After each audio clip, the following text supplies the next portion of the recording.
Hello and welcome. Thank you so much for joining me for part 2 of this conversation. If you haven't listened to part 1 with Kaya, you'll want to go back and do that first, and then join us back here for part 2.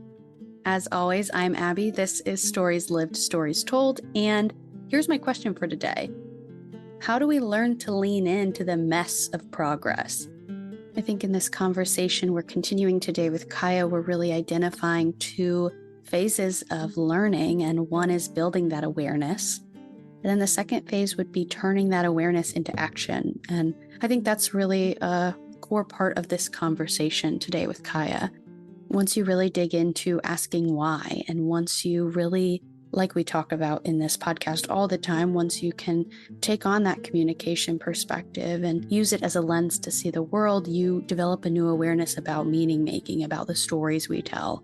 So how do you translate that into action? Not that Kaya and I have all the answers today, but that's part of what we're exploring. And before we jump back in, I'll remind you that we're picking up where we left off. And the very last thing Kaya and I were actually talking about was this saying that curiosity kills the cat. And so that's what we're referring to when we talk about cats, not any literal cats, but we're just questioning and, like we talk about, asking why, about what does it mean if we actually believe that? And what if we kind of use that language and take that idea and turn it into something a little different?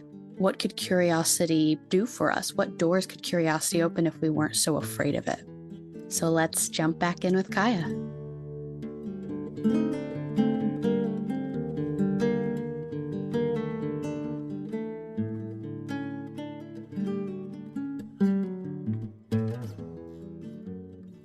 I think Audre Lorde said it. It's real simple, but it hits home every time. It might not be her, but I think it is. Revolution is messy. That's all it is. It's messy, right? Mm-hmm. Like, and I'm not saying like, we need to incite revolution, but yada, yada, yada. Yeah. But like, Yeah. even just progress is messy, right? Yeah. Especially when we're so far removed from the progress that, the progress we've been taught is progress is not really all that progressive, right? And so like it's gonna be messy to undo progress that we think we've created but has actually set us back, right? So I think that's important to remember in this conversation, is that cats are gonna get killed.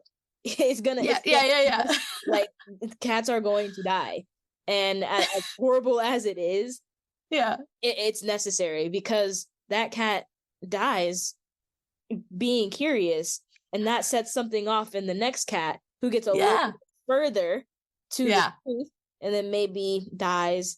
But you see what I'm saying? Like, it's a domino effect. It's horrible to say the metaphor under it is really good, though. I still stand by it. Yeah. Okay, good. Yes, I'm here for it. But yeah, and then someone said, question everything or know nothing. And I don't know who said it, where that comes from. I don't know if it's something like question everything or know nothing. Because if you're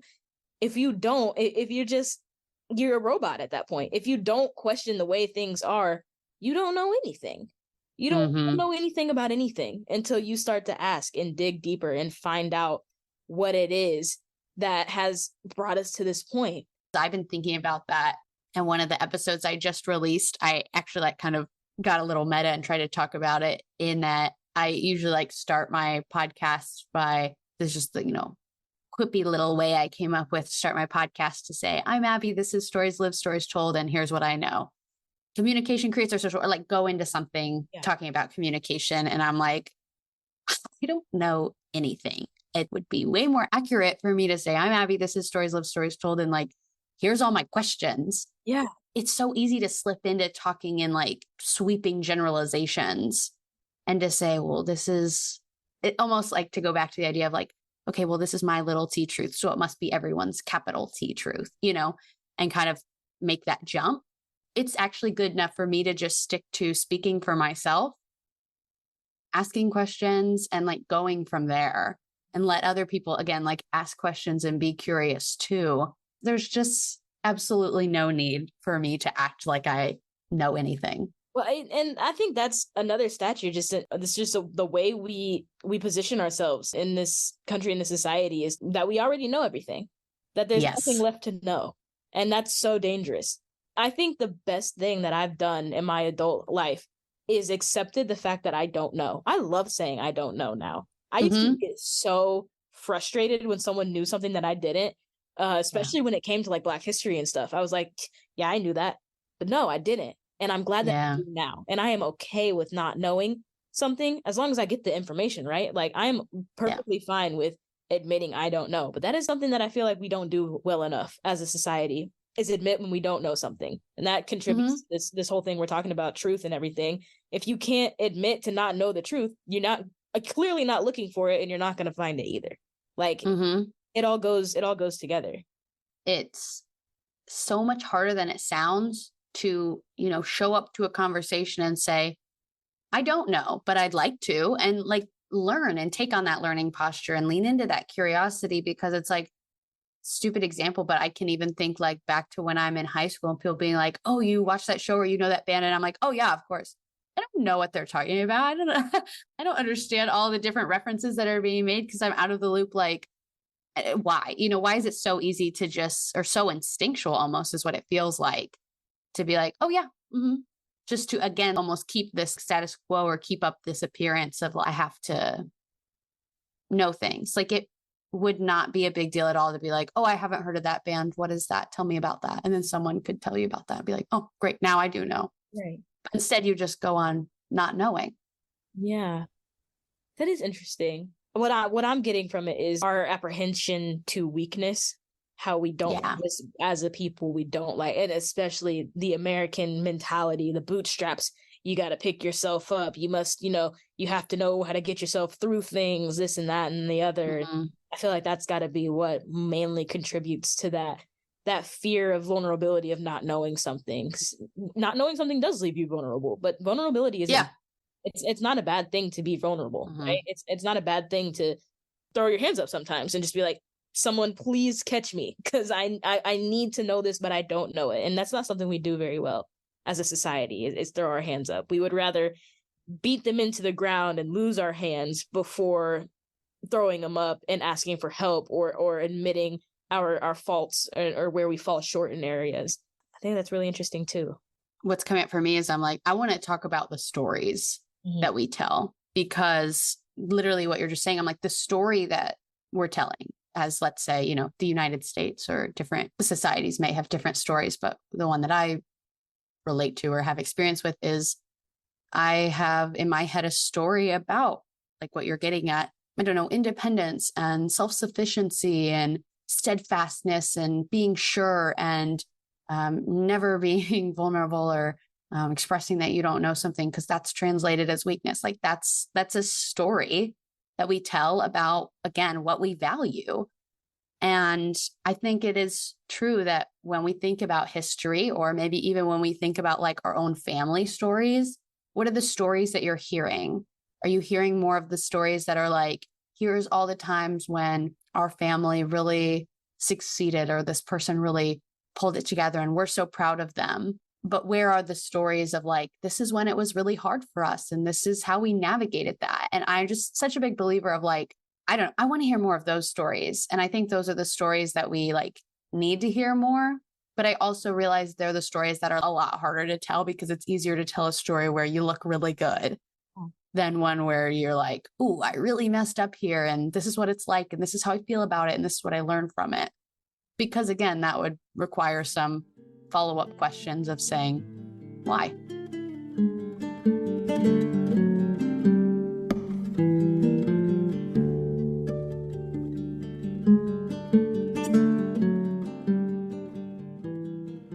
Especially family. And I think specifically to the Black family in America, right? And how many Black families in America will have a story of struggle, but you go and you ask those stories, or if someone were to ask me what the hardest point in my family's history was, I have no idea. I could never tell you. My mom has never spoken of it. I know there were times. I know of the most I've gotten is, there have been struggles. There have been times where it's been hard. And like, I believe it full-heartedly. Like, I know wholeheartedly that that's true. And I know wholeheartedly that it's much worse than she makes it out to be. Mm-hmm. But I don't know anything of it. And I was just reading this book. It's called The Black Kids, if you want to read it. It's just a little novel about a Black family in LA during the Rodney King riots in 1992. And this young girl, she goes to a pretty much all white school besides a couple of other Black kids, and it's just kind of her navigating that through the Rodney King riots. So it was pretty mirrored to what was going on in 2020 for a lot of people.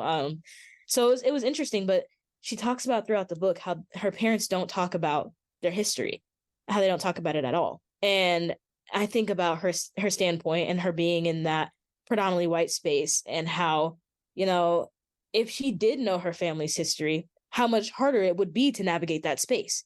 If she really knew the history of her Blackness, how much more difficult it would be to show up in that, you know, in that skin entirely when you have that history. So like I feel like that's a common theme in Black families, is to kind of withhold that family history because they think you're going to get enough of Black history in general to keep you down. Because it does. It does for a while. And I remember when, even like in 2020, it was the worst depression of my life when I was reading and learning about all the things. Like, how could it not be? When you go and you uncover all this history that you had no idea of, when you learn all of the horrible, horrible things that have happened in this country, right?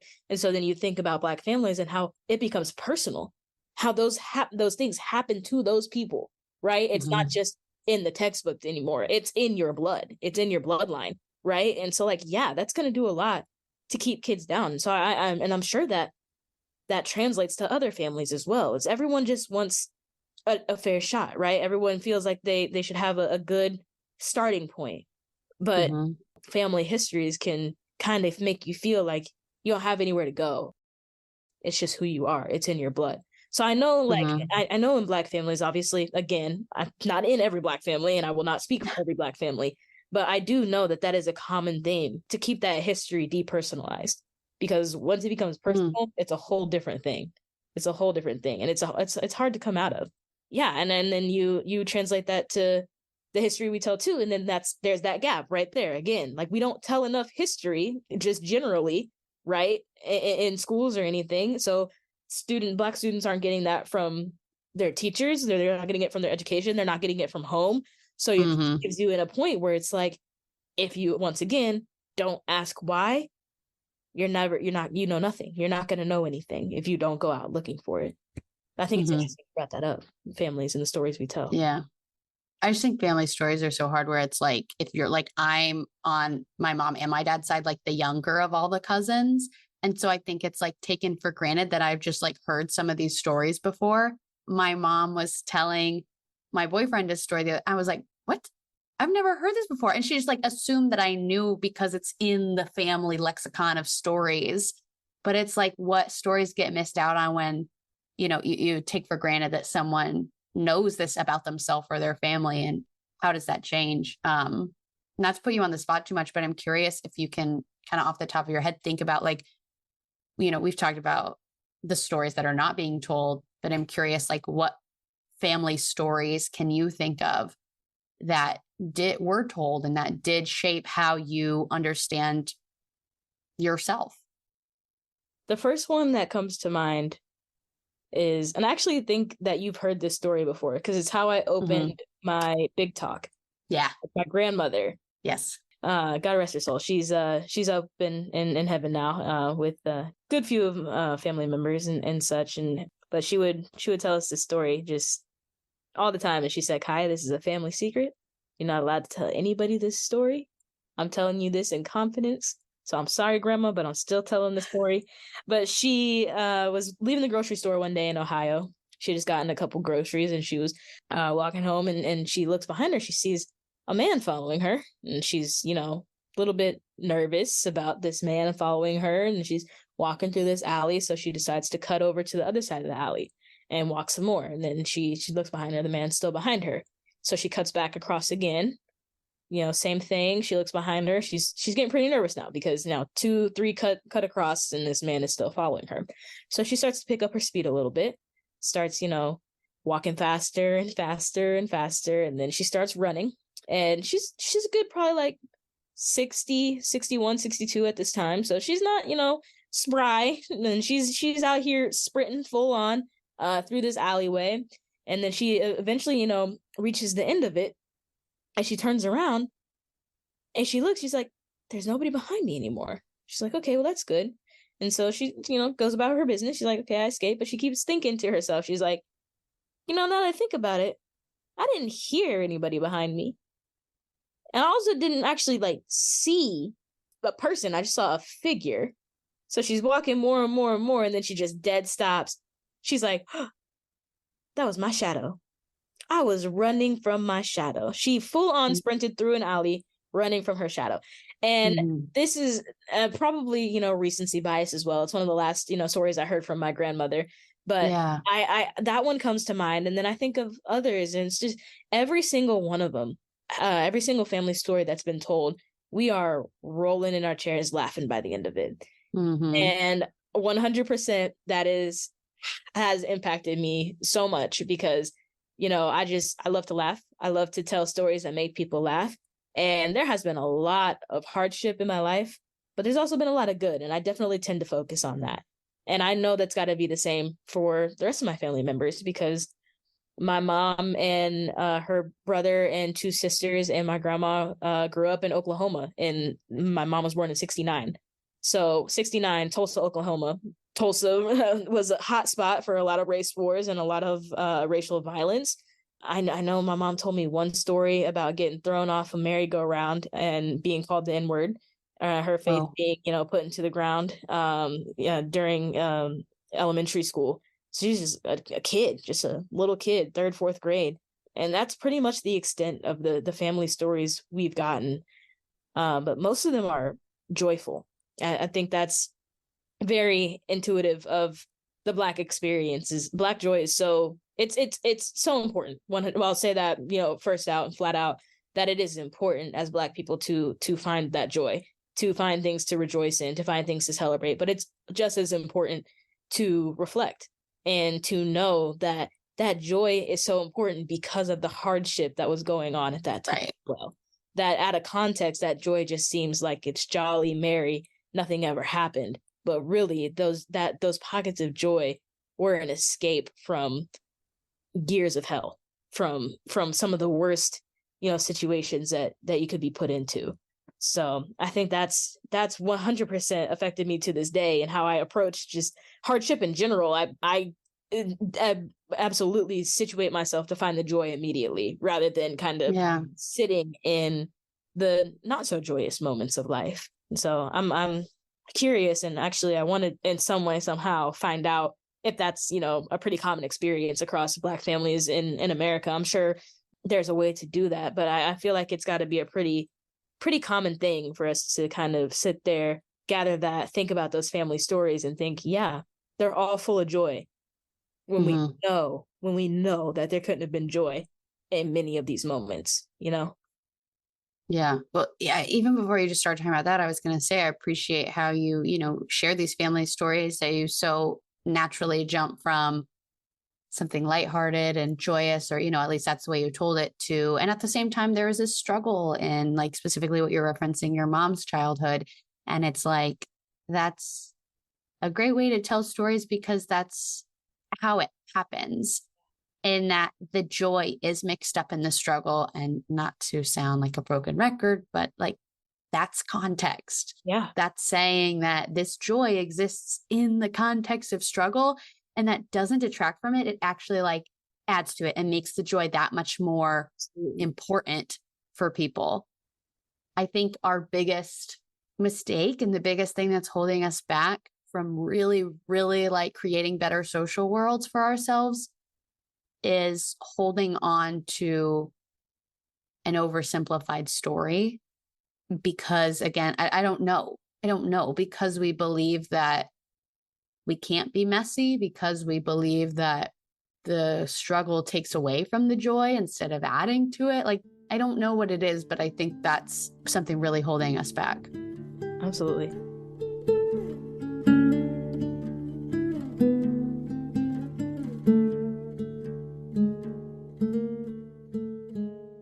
I'm thinking about context now, and how in Florida reintroduced a book on the bus boycotts and Rosa Parks.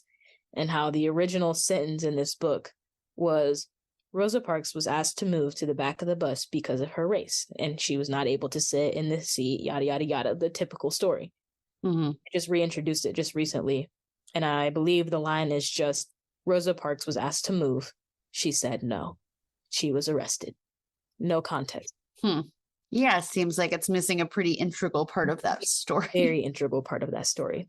And so it's like, yeah, when you remove context, and for what does that do? Who does that protect? Mm-hmm. Who does that help? Yeah, who does that enlighten? Why do we paint the picture? Yeah. You know? Again, what does that say that we value? Yeah. And it 100%, it says that we value the feelings of white people. 100, like that is what right. all of these, the comfort specifically. Exactly. Yeah. That is the underlying, thing of all of these historical rewrites. I believe, number one, there's a deep rooted guilt, and you hear about white guilt. And that's not to say that you should feel guilty, but it's to say that there is that guilt. There is that guilt there. And I think that's a good thing. I will say, I think that's a good thing. I would so much rather there be guilt than right. Okay. Whatever. Yeah, right. Indifference. Yeah, I'll take guilt any day. Like, please. But at the same time. But it's like, what do you do with that guilt? Like, if you can be curious and lean into the guilt, that's going to take the conversation a totally different way than if you get defensive and back out. Yep. And that's exactly what we've decided to do, is get defensive and back out and, kind of shun that guilt. But it's like, I don't know, objectively more uncomfortable to lean into that feeling of guilt or not understanding or, having those why questions. Like, that is more uncomfortable, but I think we take that as like a deterrent of like, ugh, that feels icky, so I'm not going to go there, instead of like, that feels really challenging, I should lean in and I should question this a little more. Right there. Absolutely. What do you think is important for making the difference between reacting with defensiveness and backing out and reacting with curiosity and leaning in? At a very surface level, very basic answer and very situational, like, I'm thinking action right in this. And what action can you take right in that situation where you're presented with something that makes you uncomfortable? What is the difference between leaning in and backing out? For me, that difference is a breath. It is a moment of time and where you decide. Really, you have to make that decision for yourself. You have to decide to either lean into it or to back out of it. It's like anything else that's painful, right? If you're, getting a cyst removed, I don't know if you've ever gotten a cyst removed or anything, but when that's happening and they're cutting into you or they're giving you that shot, right? You can either lean into it because it's going to be uncomfortable, but in the end, you're getting something removed out of your body that's like not supposed to be there, and it's going to be much better. Or you can back out and continue to have that pain, that weight, that, that guilt that we're talking about. And you can act on it in a completely different way. Or, you can position yourself in that moment to collect yourself, to take a breath before you respond.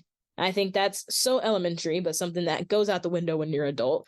We think that because we have experience, we are entitled to a response in any way, any fashion, at any time. But really, we're the ones who need to take a breath more often, right? We need to hear something and digest it, right? I think that's a big part of communicating, and a big part of conversation that we kind of just skimp out on a lot of times, is the time between the response, the time between, because that's just as important. If you're just sitting here and rattling off what comes next, what comes to your brain, what are you really contributing after a certain point? If you're not taking that breath to situate yourself and choose whether or not you want to lean in or back away, most of the time, because of the way our society is set up, we're going to put that wall up. We're going to get defensive immediately because that's what we're just brought up to do in this society. So it's really a conscious effort. It's really, I think, it's that decision. It's that crunch time decision, and one breath can completely change it. And I think that's definitely the biggest lesson I've taken out of just growing up in general, is that everything is a choice, right? The way we respond to things, the way that we do certain things, it's a choice. As much as it feels like it isn't, it is. And I hated hearing that growing up. I hated hearing that you can choose not to be angry. You can choose sad. I'm like, no, I can't. My feelings are feelings. And that is not to go in and invalidate anyone's feelings. You are entitled to your feelings, and your feelings are valid. But you can also choose. You can choose to move out of that, to move into something else. You can choose to channel it into something else. So all that being said, I 100% think that taking a breath in that moment and really consciously choosing whether or not to lean in or to back out, it's night and day. It makes all the difference in the world. Yeah, I appreciate that emphasis on choice, because it is, again, like, I don't know, it's messy. It's messy. And so it would be oversimplistic and a disservice of us to sit here and say, well, if you do these 3 things and you reflect this way and you say these things and you feel this, then you're golden and you're leaning in. Like, it's not that simple. And again, everyone's story is different, and everyone's the messages they've internalized are different, and the reflecting that they're going to have to do and the question asking they're going to have to do is going to be different. And so it doesn't come down to like Kaya's 3 quick fixes for racism. Like, it's so nuanced, and it's just about, all you can say is take a breath and lean in, and take a breath and make the choice. I don't know. I'm just repeating what you said. I'm not adding anything of value. I think that matters a lot for people to be reminded that they have choices in the way that they show up and the stories that they tell. And that's not even to say that it's not hard. Like we said, it's messy. It is hard. Comfortability it's comfortable. I mean, like when you know, like that complacency, it's nice. It's like a warm blanket, right? It's instinctual. It's what we do just as humans, is we react. But when you learn to kind of, okay, let's think about it. Let's think about it this way. Pose different things. Ask that why. Dive deeper into it. I think it's just, like I said, it's night and day. It makes for a completely different conversation, right? And it's not like these conversations of why have to come to an answer.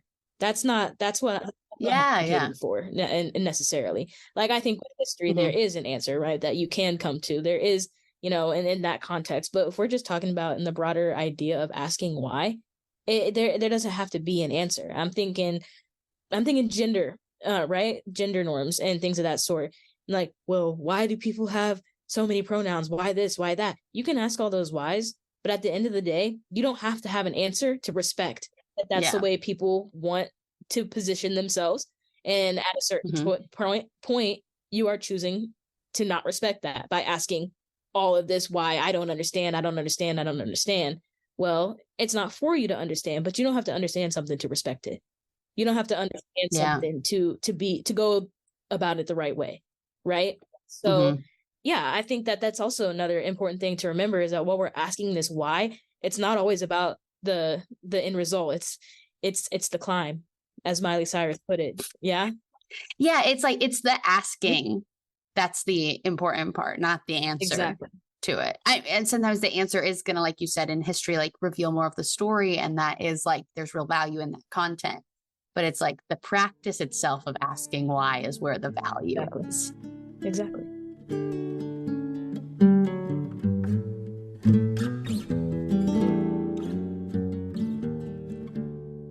I'm curious about what it meant for you to be in spaces. It sounded like to me, starting in college for you, when you got to be around other people who are also asking why. Did that feel like something you noticed and was meaningful to you, to say, I'm not the only one asking why? Oh yeah. It was huge. It's just a sense of community building, that curiosity. Like, everyone just wants to know. I don't think, like I said, I never wanted to be in college, and I absolutely loved my comm classes. I loved the comm department. But had I not picked up African American studies, I still don't think I would have made it through. Like, I don't know. Yeah. It's like, until I got to that point where I was surrounded by the people asking why about the same things that I was curious about, it was like a whole sense of community, of everyone in this room has been wronged by a certain thing. Everyone in this room is curious as to how to mend that wrong that's been done to them. Right.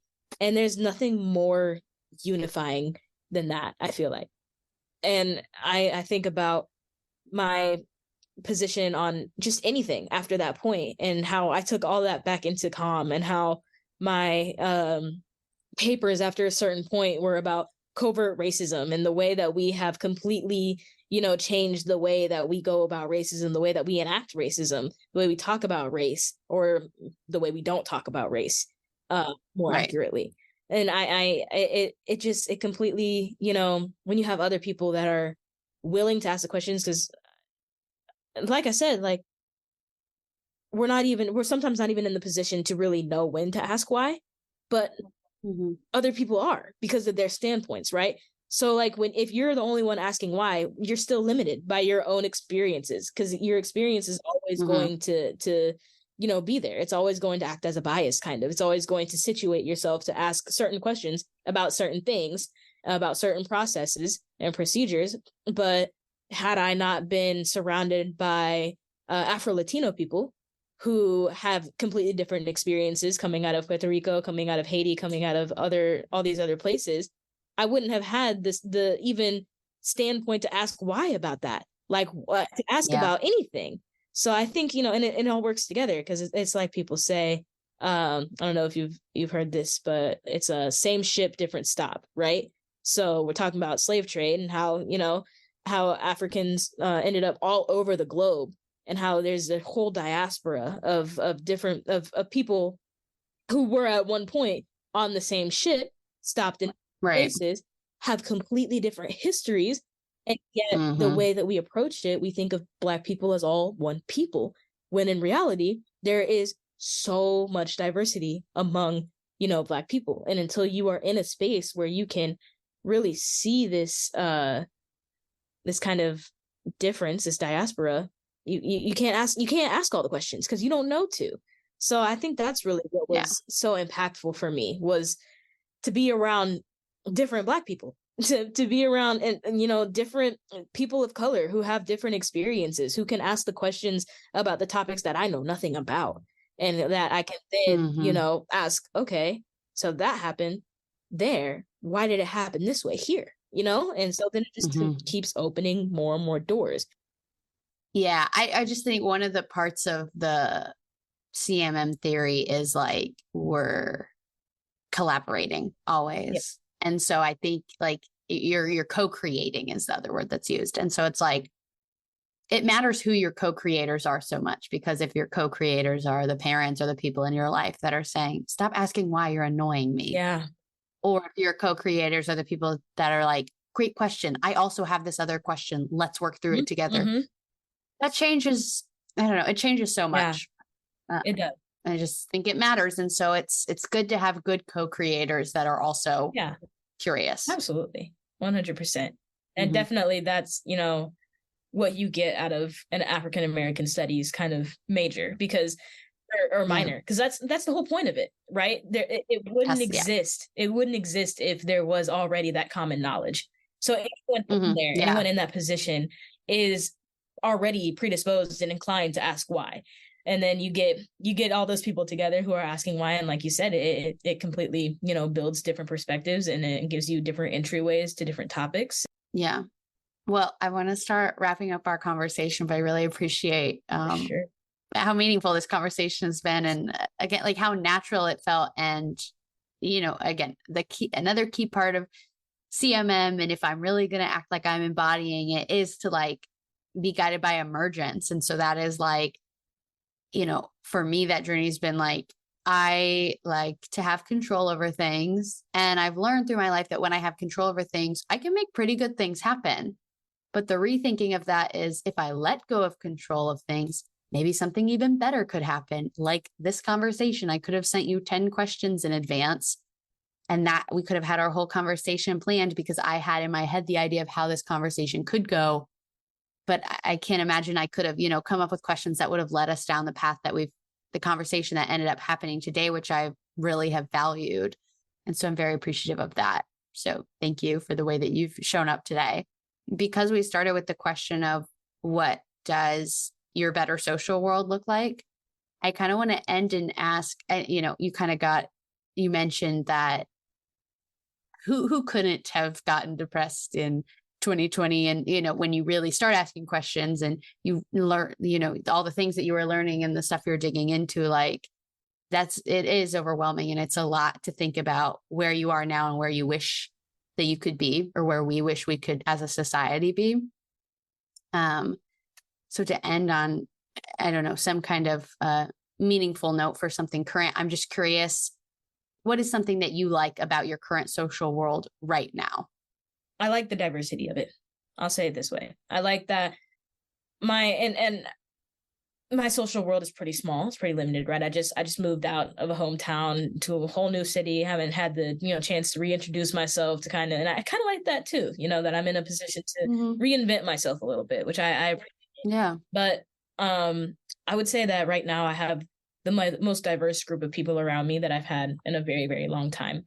I'm learning so much every day, and I absolutely love that. I adore, taking in information, especially cultural information, and just learning about people and where they come from, and and not as just a sense of, demographically where you come from or geographically where you come from, but where you come from as a human, like where you come from emotionally in that sense. And I would say that that's the amount of open conversations and honest conversations that I get to have on a day-to-day basis is it's beautiful. It's absolutely what I wanted once I wanted the degree that I got. It's absolutely what I wanted out of it, was to be able to just find the people that want to have the conversations and to sit down and have them. And I'm finally getting to create that world and have those conversations. And I'm very much enjoying that. I'm so glad you have that, Kaya. Yeah. Anything else you want to share before we wrap up? I would just say, have conversations. Just talk to people. Go out and talk to people, and don't worry about what's going to come out of it. Just come from the standpoint of you want to have a conversation. I absolutely think that we are not inclined in this climate, and and political and social climate, to go out and talk to people. We're very much would rather just sit in our own beliefs, but that's the most dangerous thing you can do as we've come out of this conversation, understanding that the worst thing that you can do for yourself and your personal growth is be complacent. So, and the only way you can expand that is to go out and have those conversations, to go experience it for yourself. So I 100% encourage everyone listening to go out and have a conversation today about something that makes you a little bit uncomfortable. Yeah. And lean into that discomfort. Don't back away from it. Choose to lean into the discomfort. Yeah. I think that's perfect, because as I end the conversation, I want to be thinking about, like, what's next? Like, where do you go from this conversation so that this conversation doesn't just end when the episode ends? It's like, what's the next turn? Where do we go from here? And I think that's a great answer to that question. And I'd add, if you're not already, or if you already are, like, start asking why, or keep asking why. I think I'll definitely be adopting that frame of, like, honesty and dishonesty, and be trying to look through that lens a little bit to understand my own social world better. And to have the conversation for the sake of having the conversation, because that adds value on its own and builds up over time. Absolutely. For sure. Well, thanks, Kaya. Thanks for joining me today. Had a blast. This has been great.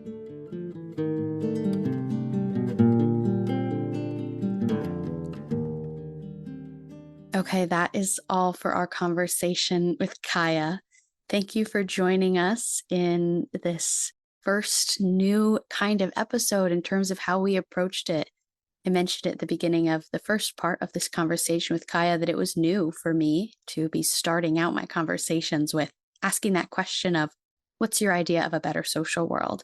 And I'm really excited with how this conversation turned out. And that's something I'm going to continue to do so that I can continue to embrace, embody, and model leaning into emergence and trusting the natural flow of my conversations, and trusting my conversation partners, and trusting that we will co-create something meaningful, even if I am not overly prepared for it. So anyway, some next turns where I want you to go from this conversation is to keep reflecting on the questions that I have at the top of the description of this episode, which includes the question we talked about at the beginning of the episode, which is, how do we lean into the mess of progress? And then also, how do our actions and stories communicate our values?